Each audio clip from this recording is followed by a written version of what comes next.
Hello, I'm Jan Szerwiński. Welcome on board the Eastern Express, and as always, I hope you enjoy the journey.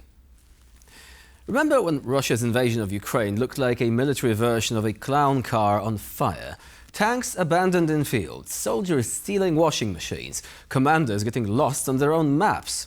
Well, over 3 years later, the same Russia has transformed into a war machine built on cash, convicts and drone factories. And Vladimir Putin thinks it's finally working. As Kiev has been doing all it can to preserve its sovereignty, Moscow has improved, sometimes improvised, but most crucially adapted, in a way that makes its troops more successful. That is why, on this episode, we're asking the question, why does Vladimir Putin think Russia finally has the upper hand in Ukraine? Without further ado, let's take a look at our latest report to find out more. Russia is shuffling its top brass around. This time the changes concern the Russian military's north groupings, as they will now be led by Colonel General Yevgeny Nikiforov. He previously led the Russian Western Military District and had a brief stint as commander of the Russian forces in Syria. Nikiforov's appointment has already been confirmed by the Russian Defense Ministry. The Colonel General himself plans to rapidly modernize the equipment being used by the north grouping's soldiers and armies, such as drones. This subset of the Russian military was formed in early 2024 and was deployed in the wake of the surprise Ukrainian incursion into the Kursk region. The grouping's current objective will be to protect those regions of Russia that are the closest to Ukraine from any similar incursions. We got them out of there with heavy losses, and now we have to create security zones along the border line, because they are constantly attacking from there with artillery and drones. Russian military bloggers believe that the grouping is also meant to bog Ukrainian troops down in the wider Sumy and Kharkiv regions to set the stage for a major advance against the city of Sumy itself. Some observers believe that these decisions being made by Russia prove that it is not truly interested in any sort of realistic peace deal and is merely buying time to prepare its next offensives. And now we're zoning in on the east-splaining portion of our show. Russia has not been idle when it comes to the parts of Ukraine that it has occupied. Over the last months, and in some cases even years, it has been transforming several parts of the Donetsk and Luhansk regions into a network of military facilities. Whatever the result of peace talks about the war in Ukraine, it seems that Russia will be far from done either way. By building vast military complexes in the occupied parts of eastern Ukraine, the Russians are showing that they could pose a threat beyond just Ukraine and even against NATO itself, especially if Moscow gets even more territory out of a peace deal. Civilian infrastructure such as factories, railways and even airports are being repurposed to house soldiers and store military equipment. There have been reports by Ukrainian analysts that Shahed drones are also being launched from these new sites, mostly located in the occupied Donetsk and Luhansk regions. While Russian propaganda has been heavily focused on depicting supposed reconstruction efforts carried out in the occupied parts of Ukraine, this narrative seems to be hiding what Moscow has been really up to in these last few months. Widespread militarization also means that Kiev's forces will have an even more difficult time to recapture some of these areas, and that a counteroffensive in the vein of the one from 2022 is even more unlikely to succeed. And now, as always, let's take a look at the issue in greater detail. If we rewind back to 2022, Russia's army was a shambles. Units were disoriented, their logistics were collapsing, and Ukraine's nimble forces were making them look like a giant lumbering bear that somehow tripped over its own paws. Western precision weapons were tearing through the Russian lines, and Ukraine even launched a counteroffensive that almost derailed the invasion entirely. But instead of admitting defeat, Putin doubled down. He mobilized the state, the economy and the people in a way that Russia hasn't seen since World War II. Recruitment, production, tactics, everything was re-engineered with one simple aim: crushing Ukraine. And here is the troubling part. In many ways, it's working. Russia is now fighting a war of attrition, and wars of attrition reward the side with more bodies, more weapons and more time. And on all three counts, Putin believes he's holding the stronger cards. Starting with manpower, early in the war, Moscow's elite units were decimated. By the end of 2022, Russia had lost so many career soldiers that it turned to mobilizing 300,000 civilians and even emptying its prisons. Now, recruitment is no longer about dragging men from their homes. It's about luring them with money. Soldiers who lost a leg storming trenches are set up with compensation packages worth tens of thousands of dollars, plus lifetime pensions, enough to retire at the age of 33 in a small Russian town. And this works, apparently. Russia is pulling in roughly 1,000 recruits a day, about twice as many as Ukraine can manage. Kremlin propaganda frames it as a second chance for poor men, migrants, and societies left behind. A chance to become breadwinners. The effect? The Russian middle class can tune out, and the fear of another draft is beginning to fade. That's Putin's political trick. Pay enough money, and war becomes someone else's problem. Now, it's time to consider production. Russia's defense industry has gone into overdrive. Moscow is spending over a third of its federal budget on the military, 3 times Ukraine's entire defense spending. Old Soviet factories have been brought back online. Iran and North Korea are supplying drones and shells. Chinese companies are slipping in critical components. And then there is tactics. For years, Russia was mocked for corruption, incompetence, and battlefield blunders. By 2024, the Kremlin had seen enough. Putin fired longtime defense minister Sergei Shoigu and replaced him with Andrei Belousov, a technocratic economist with no military experience. Weird, perhaps. However, is it effective? Well, also, yes, so it seems at least. The real danger is that Putin believes he can outlast Ukraine and the West, and is willing to keep throwing lives, money and weapons at the problem until he gets the peace deal that he wants. And the truth is, unless Ukraine's allies scale up their own support, Putin might not just think he has the upper hand, he might actually get it. And now, here to shed more light on this story is Rasmus Nilsson, lecturer in Slavic and East European Studies at University College London. Hello and welcome to TVP World. Hello and thank you for having me. So our introduction today may have painted a rather grim picture of Russia becoming stronger throughout the trials of war. But is it really the case? Would you say that today the Russian army is better than it was at the very start of the invasion? Or is the truth perhaps more nuanced than that? I think if we're looking at any military, the Russian or others, we need to look at it in its totality and in its context. So we need to look not only at what's happening on the battlefield, where it is true that Russia has made incremental gains in some areas over recent months. We need to look not only there, but also at the entire military-industrial complex within Russia. And we can definitely see signs of creaking there, signs of potential medium and long-term weakness. So no, my overall conclusion would not be that the Russian military looks stronger than it did before. So let's break it down. Like many people, for example, are quoting data from Russia indicating that the production of tanks and military vehicles has actually gone into overdrive, that they are now working in this sort of wartime capacity almost 24/7. What is the truth there? To what extent is this production of new vehicles? To what extent is that refurbishment? And what, in this context, are the cracks, on the surface that you've mentioned? Well, you're already hinting at some of the issues. For instance, how do the data distinguish between refurbishment and between completely new tanks? What's the data for the quality or lack thereof of individual tanks, so on and so forth. We also, of course, when we're looking at any data that includes information coming out of Russia, we need to also consider, are there some funds that are officially provided to the military, but in reality goes to various members of the military industrial elite. So funds that disappear into corruption, we need to look at that. We need to look also at the fact of the logistical capabilities of the military. Take something as basic as the energy needed not only for military activity but also for economic and social activity more broadly in Russia. We know that during this war, the Ukrainians have had some success striking the Russian energy infrastructure across large parts of Russia. This is definitely something impacting Russian energy production. This is definitely something of concern both to the Russian military, to Russian policymakers, and to the Russian population. Now, all these things need to be considered, and not simply the building of new tanks. We also have to consider, in the medium to longer term, that if the Russian state sees its rightful place, so to speak, as equal to that of China, the US, NATO, so on and so forth, or at least at that sort of level of playing field.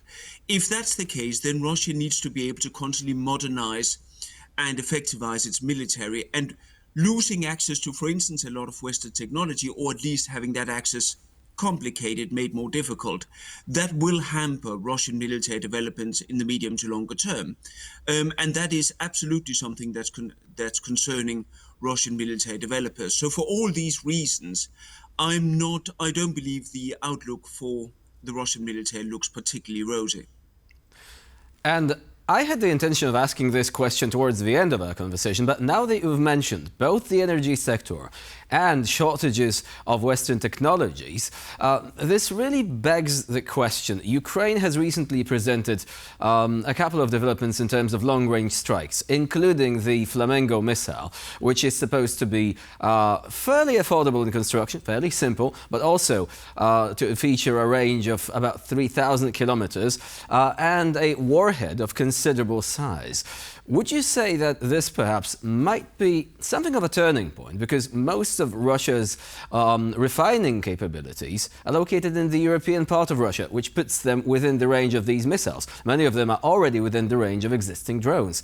So do you think that perhaps this is the Achilles heel of the Russian industry, which is not really that easy to address, given that you cannot simply remove a refinery and, reposition it somewhere in the Russian Far East, where it would be out of range, right?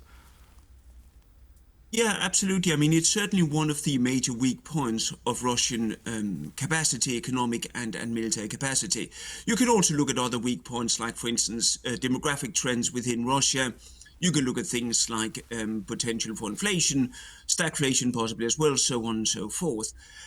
I would say, though, if we're talking about a turning point, the turning point, as I see it in a slightly wider context, is the increased capability of Ukraine, as you mentioned now, of Ukraine, but also of the Europeans more broadly, to build up their military industry, build up their military hardware, and build up the quality of their equipment, independently of the Americans.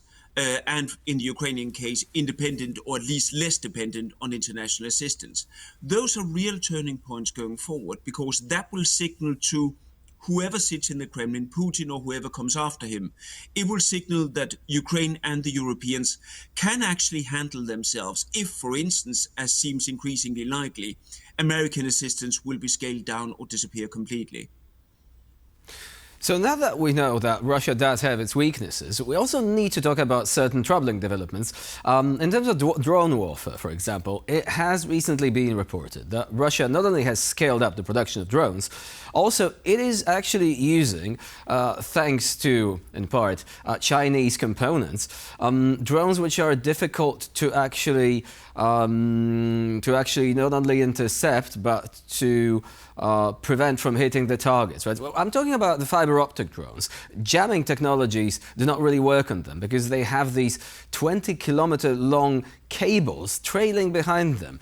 And it may seem crude, it certainly did so at the very start when reports started coming in. Apparently this is a major issue for Ukrainians because they have no means of basically jamming them or using any sort of countermeasures as long as the drone stays connected to its source. Are you not alarmed by this development? Well, alarmed, I mean, certainly concerned about it. I'm not particularly surprised, because one thing we've seen pretty much throughout this war, and we even saw it too in conflicts in recent years before 2022, we've seen the increasing use of drones and the constant development of drone technology through fiber optics, but also through other means. And every time we see a development, we then, of course, also see increased ability or increased attempts at countering this drone activity. I think this will continue, and on both sides, by the way, the Ukrainians have also had quite a lot of success developing their drone technology. And of course, one thing is that this can, as you're indicating now, have an impact on the battlefield. But it can also, of course, have an impact on civilian targets. We know that the Russians consistently target civilian areas in order to sort of, if you like, promote terror and push the Ukrainian population into submission.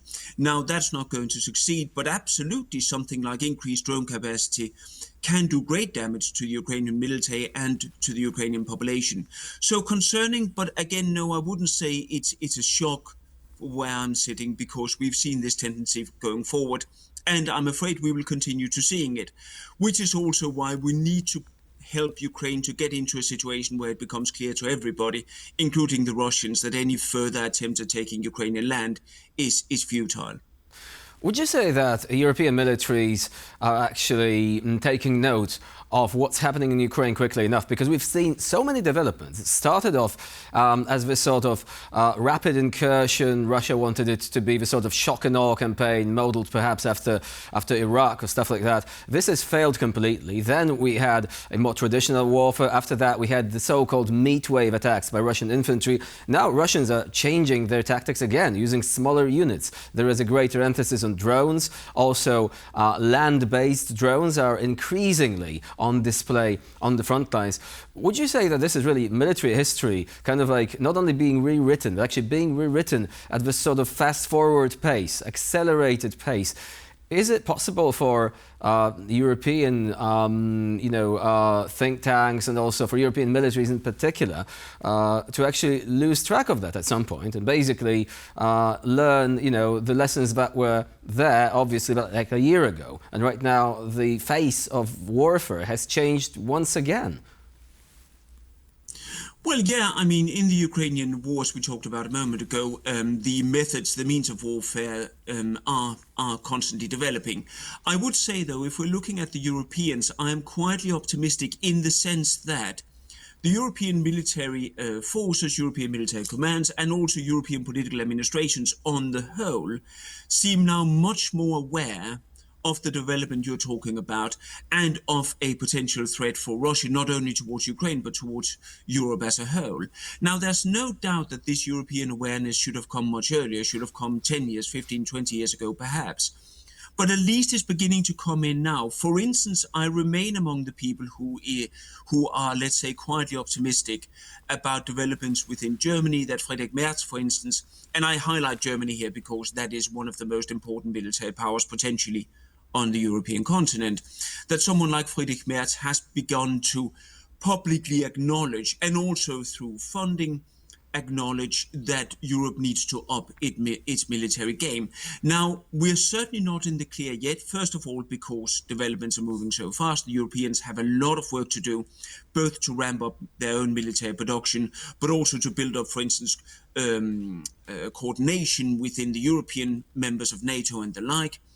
So that's one problem. But another problem is, of course, that I'm still seeing the Europeans call out for American aid almost as a get-out clause. Now, I've got no doubt that in the short term, we still need American assistance to assist Ukraine and to assist Europe against Russian aggression.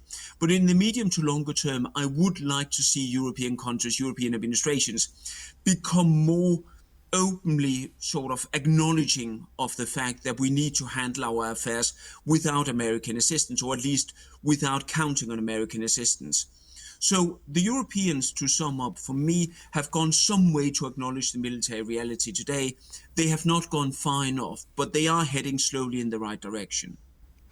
Rasmus Nielsen was our guest today here on Eastern Express. Thank you very much for joining us and for sharing your insight into the subject. Thank you for having me. And now we move on to the Eastern News Flash, a series of all the other stories from the East that you really don't want to miss. Ukrainian President Volodymyr Zelensky says that his country will never be forced into a compromise and demands a just peace instead.